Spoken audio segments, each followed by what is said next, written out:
Jordan ambulated timorously through the fancy restroom with his hand thinking on his face. The oval mirrors above the porcelain sinks and marble countertops reflected the image of a broad man in a black suit. He was as elegant as the room in which he stood. He approached the mirror closest to the door, looked himself dead in the eye, and muttered under his breath, "Be strong. You can do it. Just be strong." Emily sat alone at a table with 2 places set. Only wine was served. She wore a classy and sexy form-fitting black dress. She inspected herself in the pocket-sized mirror that she held delicately in her hand. In an arousing and titillating manner, she slowly popped the glowing lip gloss on her lips and checked the mascara encircling her stunning hazel eyes.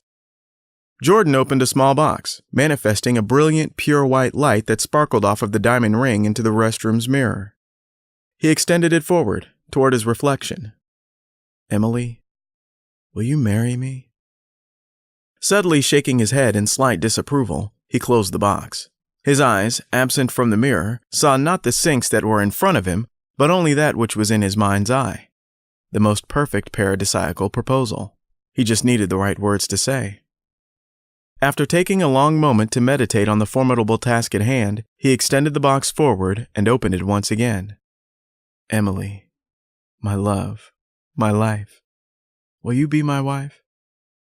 Jordan objected with a deep sigh and entombed the ring in its square, spring-loaded box, returning the sparkling diamond back into the depths of darkness. He buried the box deep within his pocket, groaned, and rubbed his hands on his face while shaking his head. Nearly ready to annul his plans because of his nerves, he looked back into the mirror one final time with a visceral reaction necessitated by the urgent circumstances. "Emily, you are amazing. You are wonderful. Everything about you is so perfect. Every single day I get on my knees and thank God for you, that you are a part of my life." While Jordan was conversing with his reflection in the mirror, a short man stopped halfway through the door upon his entry and peered through the thick glass in his golden wire frames, bewildered and wary upon seeing Jordan speaking so tenderly to his mirror image. Jordan continued without noticing the man. "You're beyond words.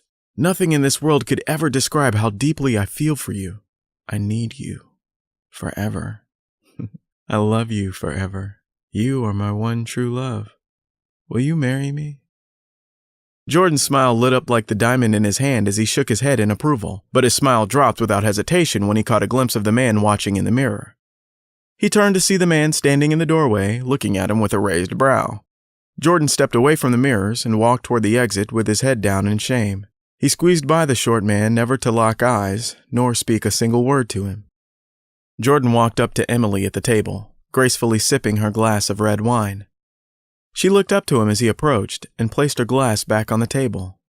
She swallowed the sip of wine as he focused closely on her tongue, slowly licking her lips.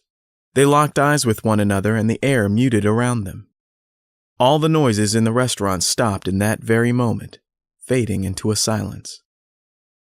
They focused so deeply on each other that all outside occurrences were left unnoticed. The forks stopped clanking on the dishes. The chatter amongst the diners had ceased.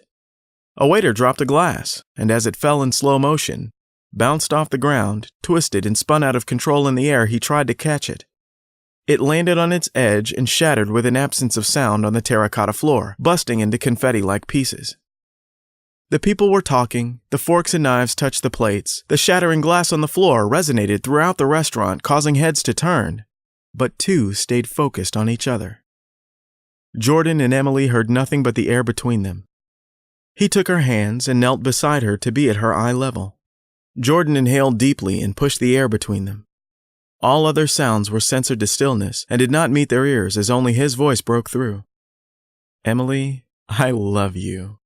Here we are, just as we were years ago on our first date, and I can't help but think you're as perfect as you were the day I met you.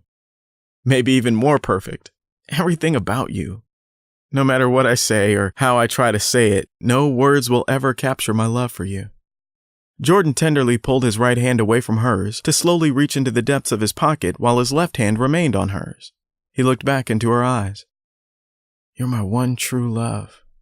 Emily, will you—" The moment, the deep focus, the silence, the muted air, it all suddenly came to an abrupt end.